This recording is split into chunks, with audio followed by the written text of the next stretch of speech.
Hello everyone, today in this video we will discuss how to remove lock screen shortcuts on Samsung Galaxy A57. Let's start the video. First of all, go to app library. Here click on settings app. Now in setting, scroll down and click on wallpaper and style. After you click on wallpaper and style, click on lock screen and you will see shortcut is here. If you want to remove lock screen shortcuts, so click on shortcuts and click on no app and click on second shortcut and click on no app.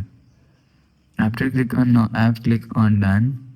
You will see shortcut is removed on lock screen. After the process, go back to home screen. So that's how you can remove lock screen shortcuts on Samsung Galaxy A57. If you like the video, please subscribe. Thanks for watching.